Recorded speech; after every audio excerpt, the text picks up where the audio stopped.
Hi hello നമസ്കാരം. മല്ലു മലയാള കുക്കിങ്ങിൻ്റെ പുതിയൊരു വീഡിയോയിലേക്ക് വീണ്ടും ഒരിക്കൽ കൂടി സ്വാഗതം. ഇന്ന് നമ്മളിതാ കണ്ടില്ലേ, നല്ല അടിപൊളി കൂനാണിത്. വീട്ടിൽ തന്നെ ഉണ്ടായൊരു കൂനാണിത്. ഇതെങ്ങനെ മുളച്ച് വരുന്നത് ഞാൻ ആദ്യമായിട്ട് കാണണം. അതൊന്ന് ഞങ്ങൾക്ക് കാണിച്ചു തരാം. ഇത് കണ്ടോ, ശ്രദ്ധിച്ച് നോക്കിയോണേ. അത് കണ്ടോ, മണ്ണിങ്ങനെ ഒന്ന് വിടരുന്ന് കണ്ടോ. തൊടിയിൽ പണിയെടുക്കുന്ന ചേട്ടനാണ് എനിക്കിത് കാണിച്ചു തന്നത്. ഇതിലാണ്, ഇങ്ങനെയാണത് കൂന് വരുന്നത്. സൂക്ഷിച്ച് നോക്കി അറിയാൻ പറ്റും. കാണുന്നില്ലേ ഇതങ്ങനെ? അതേപോലെ പിറ്റേ ദിവസം പോയി നോക്കുമ്പോഴാണ് ഇതുപോലെ നിറയെ കൂനുണ്ടായിരുന്നു അവിടെ. ഓക്കെ, ഒരു മുറം നിറയെ കൂനാണ് കിട്ടിയിരിക്കുന്നത്. കൂന് പെട്ടെന്ന് വളരുകയും ചെയ്യും, അതുപോലെ തന്നെ പെട്ടെന്ന് കേടും വരും. അതുകൊണ്ട് കിട്ടിയാൽ ഉടനെ തന്നെ ഒന്നിലേക്ക് കറി വയ്ക്കുക, അല്ലാന്ന് പറഞ്ഞു വെച്ചാൽ ആർക്കെങ്കിലും വേണ്ടവർക്ക് കുറച്ച് കൊടുക്കുക. ഓക്കെ, നമ്മുടെ ആവശ്യം കഴിഞ്ഞിട്ട് അവർക്കും കുറച്ച് കൊടുത്തു കഴിഞ്ഞാൽ എല്ലാവർക്കും കിട്ടിയ പോലെയായി. ഇതുപോലുള്ള കൂനുകൾ അങ്ങനെ അധികം ആൾക്കാർക്കൊന്നും കിട്ടി കാണില്ല. ചിലപ്പോൾ ഈ മഴ പെയ്യുമ്പോൾ ഇടി വെട്ടുമ്പോഴൊക്കെ കേട്ടിട്ടുണ്ട്. പിറ്റേ ദിവസമൊക്കെ നോക്കിക്കഴിഞ്ഞാൽ നിറയെ കൂനുണ്ടാവുന്നു. അതും എല്ലാ സ്ഥലത്തും ഉണ്ടാവില്ല. ഇതുപോലെ ചില ഇടങ്ങളിൽ മാത്രമേ ഉണ്ടാവുള്ളൂ. ചിലപ്പോൾ വർഷം ഒരേ സ്ഥലത്ത് തന്നെ ഇങ്ങനെ കൂനുണ്ടാവാറുണ്ട്. ഓക്കെ, അങ്ങനെയാണപ്പോൾ. നമുക്ക് എന്തായാലും അത്യാവശ്യം നല്ല പോലെ കൂനുകളൊക്കെ കിട്ടിയിട്ടുണ്ട്. ഇത് കണ്ടോ, ഒരു മുറം നിറയെ കൂനുണ്ട്. നമ്മുടെ ആവശ്യത്തിനും കുറച്ച് അവിടെ കൊടുക്കാൻ കൂട്ടുകാർക്കൊക്കെ കൊടുക്കാനുള്ള അത്രയും കൂനുണ്ട്. ഇനി നമുക്ക് ഇതിനൊന്ന് ക്ലീൻ ചെയ്തെടുക്കാം. എങ്ങനെയാണ് ഈസി ആയിട്ട് ക്ലീൻ ചെയ്യേണ്ടതെന്ന് ഞാൻ ഒന്ന് കാണിച്ചു തരാം. നിങ്ങൾക്ക് എല്ലാവർക്കും അറിയായിരിക്കും, എന്നാലും അറിയാത്തവർക്ക് വേണ്ടിയിട്ടാണ് ഞാനിത് കാണിക്കുന്നത്. നിങ്ങൾ ഈ വീഡിയോ മുഴുവനായിട്ടും കാണാൻ ശ്രമിക്കുക. നിങ്ങൾക്ക് വേണ്ടി ഞാനിതെല്ലാം ഡീറ്റെയിൽ ആയിട്ടാണ് ഞാനത് കാണിക്കുന്നത്. ഇതുപോലെ സിമ്പിളായിട്ട് അടിയിൽ നിന്ന് എടുത്തു കഴിഞ്ഞാൽ ഇതുണ്ടോ, നല്ല രീതിയിലേക്ക് കറക്റ്റ് അതിൻ്റെ തൊലി ഇങ്ങനെ കറക്റ്റായിട്ട് വരും. ഒന്ന് സൂക്ഷിച്ചെടുത്ത് കഴിഞ്ഞാൽ പൊട്ടാതെ കറക്റ്റ് ലെവലിൽ ഇതെങ്ങനെ വന്നിട്ടുണ്ട്. ഇനി അതിനിങ്ങനെ ഒന്ന് പിച്ചിട്ടാൽ മതി, അത്രയേ ഉള്ളൂ. വേറെ വലിയ സംഭവമൊന്നും വേണ്ട കാര്യമില്ല അതിനകത്ത്. അല്ല, ഇതിങ്ങനെ വേണമെങ്കിൽ അങ്ങനെ എടുത്തിട്ട് ഇതുപോലെ ഞാൻ ഈ ചെയ്യുന്ന പോലെ തന്നെ നിങ്ങളൊന്ന് ചെയ്ത് നോക്കിയാൽ മതി, പെട്ടെന്ന് കിട്ടും.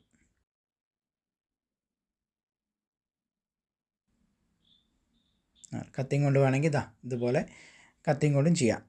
ഇതുപോലെ ആകുമ്പോൾ നമുക്ക് പെട്ടെന്ന് കിട്ടും. ഈ ഒരു അടിവശത്ത് നിന്ന് ഇങ്ങനെ മേലോട്ട് ഇങ്ങനെ പൊക്കുമ്പോൾ നല്ല പെട്ടെന്ന് നമുക്കിങ്ങനെ ക്ലീൻ ചെയ്ത് കിട്ടും. കൈ കൊണ്ടാണെങ്കിൽ അങ്ങനെ ചെയ്യാം, കത്തി കൊണ്ടാണെങ്കിൽ അങ്ങനെ ചെയ്യാം. ആ മേൽഭാഗത്തിലെ അതൊന്ന് നമുക്കൊന്ന് കട്ട് ചെയ്ത് കളയാം. എന്നി ചുരണ്ടി കളയാം, എന്നി ചെയ്താൽ മതി. ഞാനിപ്പോൾ കട്ട് ചെയ്ത് കളഞ്ഞിട്ടുണ്ട്. ഇതേപോലെ ഒന്ന് പിച്ചിട്ട് കഴിഞ്ഞാൽ അതും കംപ്ലീറ്റായി. ഇനി നമ്മുടെ ഈ കാലിനെ നമുക്ക് ഇതേപോലെ നന്നായിട്ടൊന്ന് ചുരണ്ടിയും കൊണ്ട് രണ്ടാക്കി ഇങ്ങനെ കട്ട് ചെയ്ത് സെൻറ്ററിൽ ഇങ്ങനെ കത്തിയും കൊണ്ടാണെങ്കിൽ ഇതിങ്ങനെ, അല്ലെങ്കിൽ നമ്മൾ കൈ കൊണ്ട് തന്നെ ഇങ്ങനെ പിച്ചിട്ടാലും മതി. കൂന് നമ്മൾ നോക്കുമ്പോൾ നോക്കിയെടുക്കണം. നല്ല കൂനുണ്ട്, കഴിക്കാൻ പറ്റുന്നതുണ്ട്, കഴിക്കാൻ പറ്റാത്തതുണ്ട്. അപ്പോൾ അത് നോക്കിയിട്ട് വേണം അതെടുക്കാൻ. ഞാൻ ഒരിക്കൽ കൂടി ക്ലിയർ ആയിട്ട് കാണിച്ചു തരുന്നതാണ്. ഞാൻ അത്രയും ക്ലിയർ ആയിട്ട് പതുക്കെ കാണിച്ചു തരും, നിങ്ങൾക്ക് അറിയാൻ വേണ്ടിയിട്ടാണ്. ഇതൊരു സിമ്പിൾ ട്രിക്കാണിത്. എല്ലാവരും മേലെ നിന്ന് ഇങ്ങനെ വലിച്ചിട്ട് അല്ലെങ്കിൽ കത്തിയും കൊണ്ട് ഇങ്ങനെ ചുരണ്ടിക്കളയുള്ളൂ. ഇത് അടിയിൽ നിന്ന് ഇങ്ങനെ ഒന്ന് ചെയ്ത് നോക്ക്, ക്ലിയറായിട്ട് സൂപ്പറായിട്ട് പെട്ടെന്ന് കിട്ടും. അപ്പോൾ നമ്മുടെ കൂനുകളെല്ലാം ഇവിടെ ക്ലീൻ ചെയ്ത് നമ്മുടെ തൊലിയെ കളഞ്ഞ് ക്ലിയർ ആക്കി വെച്ചിട്ടുണ്ട്. നമുക്കിനി ഒന്ന് ചൂടുവെള്ളത്തിലിട്ട് നന്നായിട്ടൊന്ന് കഴുകിയെടുക്കാം. കാരണം ഇതിനെ പ്രാണികളും പുഴുക്കൾ പോലത്തെ എന്തെങ്കിലുമൊക്കെ ഉണ്ടെങ്കിലോ വേണ്ടിയിട്ട് നമ്മൾ അതിന് നന്നായിട്ടൊരു ചൂടുവെള്ളത്തിൽ നന്നായിട്ട് കഴുകാൻ പോകണം. ഒരു വലിയൊരു പാത്രത്തിലേക്ക് നമുക്കത് കൊണ്ടേക്ക് കൊടുക്കാം. എന്നിട്ട് നന്നായി ചൂടാക്കിയ വെള്ളം നമുക്കൊന്ന് അതിലേക്ക് ഒഴിച്ച് കൊടുക്കാം. തിളപ്പിച്ച വെള്ളമാണ്. കൈ കൊണ്ട് തൊട്ടാൽ ഇതാവും. അപ്പോൾ നമ്മളൊരു കരണ്ടി കൊണ്ടോ ഇങ്ങനെയായിട്ട് നന്നായിട്ടൊന്ന് നന്നായിട്ട് ഇളക്കി കൊടുക്കാം. കേട്ടോ, മേൽഭാഗവും അടിഭാഗത്തൊക്കെ നല്ലപോലെ ഒന്ന് ഇങ്ങനെ പ്രസ് ചെയ്ത് അടിയിലോട്ടാക്കി നല്ലപോലെ ഒന്ന് ക്ലീൻ ചെയ്തെടുക്കാം. വെള്ളത്തിലൊന്ന് മുങ്ങട്ടെ.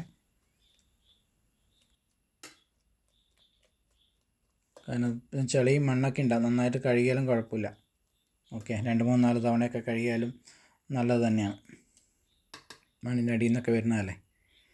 ഓക്കെ, ഇതെല്ലാം ഞാൻ കഴുകി വൃത്തിയാക്കിയിട്ട് 3-4-5 തവണയൊക്കെ ഞാനിങ്ങനെ കഴുകി വൃത്തിയാക്കിയിട്ട് ഇതങ്ങനെ റെഡിയാക്കി വെച്ചിട്ടുണ്ട്. ഇനി ഒരു വലിയൊരു പാത്രം എടുത്ത് അതേ പാത്രം തന്നെയാണ്, അതിലേക്ക് 2 ടേബിൾ സ്പൂൺ വെളിച്ചെണ്ണ ഒഴിച്ച് കൊടുക്കുക.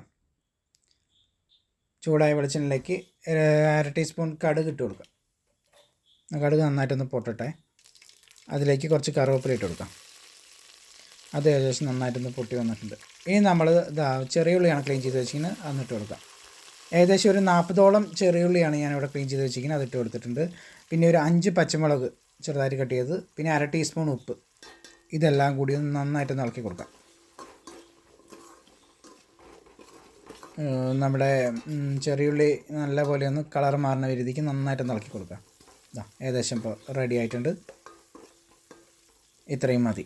ഈ കളർ ഏകദേശം ഇത്രയും മതിയാവും. ഇനി നമ്മൾ ഇതിലേക്ക് പൊടി ചേർക്കാം. 1/2 ടീസ്പൂൺ മഞ്ഞൾപ്പൊടി, പിന്നെ 1 ടേബിൾ സ്പൂൺ മുളക് പൊടി, എരിവ് കുറഞ്ഞ മുളക് പൊടിയാണ് അതിട്ട് കൊടുക്കുക. പിന്നെ 1/2 ടീസ്പൂൺ മല്ലിപ്പൊടി,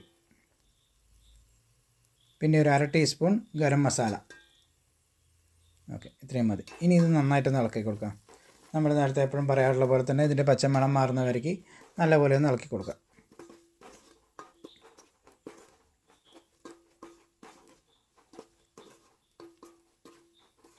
ഇനി നമുക്ക് നമ്മുടെ കൂനിട്ട് കൊടുക്കാം.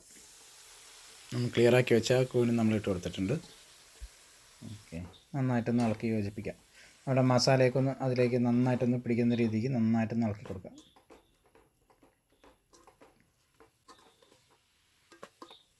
ഇതിനധികം ഇൻഗ്രീഡിയൻ്റ് ആവശ്യമില്ല എന്ന് ഞാൻ പറഞ്ഞല്ലോ. ഇതേപോലെ തന്നെ നമുക്കൊന്ന് പറ്റിച്ചെടുക്കാൻ പോവുകയാണ്, അത്രയേ ഉള്ളൂ. ഇത്രയും തന്നെ മതി. കണ്ടോ, നല്ല രീതിയിലേക്ക് സെറ്റായിട്ട് വരും. മുൻപ് ഞാനൊരു വീഡിയോ ചെയ്തിട്ടുണ്ട് കൂന് വയ്ക്കുന്നതിൻ്റെ, അതൊരു പാക്കറ്റ് കൂണിൻ്റെയാണ്. അതിൻ്റെ ലിങ്ക് ഞാൻ ഡിസ്ക്രിപ്ഷനിൽ കൊടുത്തേക്കാം. ഇനി ഇതിലേക്ക് 3 കപ്പ് വെള്ളം ഒഴിച്ച് കൊടുക്കുന്നുണ്ട്. നമ്മുടെ ഈ കൂനൊന്ന് മുങ്ങി കിടക്കുന്ന രീതിയിലേക്കാണ് ഞാൻ വെള്ളം ഒഴിച്ച് കൊടുക്കുന്നത്, ഏകദേശം 3 കപ്പോളം. ഇനി കപ്പിൻ്റെ അളവ് മനസ്സിലായില്ല എന്ന് പറഞ്ഞാൽ ഈ കൂനിൻ്റെ മേലേക്ക് വെള്ളം വരുന്ന രീതിക്ക് ഒഴിച്ച് കൊടുക്കാം. ഓക്കെ, നമുക്കിനി ഇതിൻ്റെ ഒരു ഉപ്പൊന്ന് നോക്കാനുണ്ട്, നമുക്ക് നോക്കാം. അല്ല, ഉപ്പ് ഇത്തിരി കുറവുണ്ട്, അപ്പോൾ ഞാൻ ഒരു 1/4 ടീസ്പൂൺ കൂടി ഉപ്പിട്ട് ചേർത്ത് കൊടുക്കുന്നുണ്ട്. ഇനി നന്നായിട്ട് ഒന്നും കൂടി ഒന്ന് ഇളക്കി കൊടുക്കാം. ഓക്കെ, ഇത്രയും മതി. ഇനി നമുക്കിതിനൊന്ന് അടച്ച് വെച്ചൊന്ന് നല്ല പോലെ ഒന്ന് വേവിക്കാം. നമ്മൾ ഈ കൂന് വേകാൻ നല്ല സമയമെടുക്കും, അപ്പോൾ അതിനനുസരിച്ച് വേണം വെള്ളം വയ്ക്കാൻ. അതുകൊണ്ടാണ് ഞാൻ ഈ ഇത്രയും വെള്ളം വെച്ചിട്ട് ഇതായത്. ഇപ്പോൾ തുറന്ന് നോക്കുമ്പോൾ ഏകദേശം നല്ല പോലെ വെള്ളം വറ്റി വന്നിട്ടുണ്ട്. ഓക്കെ, ഇത് കണ്ടോ, നല്ല പോലെ വറ്റിയിട്ടുണ്ട്. നമ്മുടെ കൂനിവിടെ കറി ഇവിടെ വെന്ത് റെഡി ആയിട്ടുണ്ട്. അല്ലെങ്കിൽ ഞാനൊരു പിഞ്ച് കായപ്പൊടി ചേർക്കുന്നുണ്ട്. ഇനി നന്നായിട്ടൊന്ന് ഇളക്കി കൊടുക്കാം. നല്ലപോലെ ഒന്ന് ഇളക്കി കൊടുക്കാം. നമ്മുടെ നല്ല മണം വരുന്നുണ്ട്. നമ്മുടെ ഈ കൂനിൻ്റെയും മസാലയുടെ എല്ലാം കൂടി നല്ല ചിക്കൻ വെച്ച പോലെ നല്ല മണമുണ്ട്. ഓക്കെ,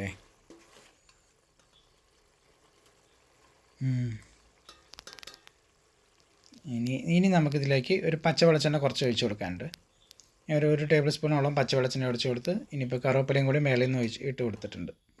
ഇനി ഇതേപോലെ നല്ലപോലെ ഫ്ലെയിം ഒന്ന് ഓഫ് ചെയ്യാം, മതി. ഇനിയിപ്പോൾ ഫ്ലെയിമിൻ്റെ ആവശ്യമില്ല, ഒന്ന് ഓഫ് ചെയ്തിട്ട് ഇതേപോലെ നന്നായിട്ടൊന്ന് ഇളക്കി കൊടുക്കാം. നമ്മുടെ കൂന് കറി ഇവിടെ റെഡി ആയിട്ടുണ്ട്. ഓക്കെ, ഇന്നത്തെ വീഡിയോ ഇത്രയേ ഉള്ളൂ. എല്ലാവർക്കും വീഡിയോ ഇഷ്ടപ്പെട്ടെന്ന് വിചാരിക്കുന്നു. വീഡിയോ ഇഷ്ടപ്പെട്ടാൽ സബ്സ്ക്രൈബ് ചെയ്യൂ, ലൈക്ക് ചെയ്യൂ, നിങ്ങളുടെ ഫ്രണ്ട്സിനും ഫാമിലിക്കും ഷെയർ ചെയ്യാൻ മറക്കരുത്. ഇതുപോലുള്ള ഈസി റെസിപ്പി ആയിട്ട് അടുത്ത വീഡിയോയിൽ കാണാം. താങ്ക്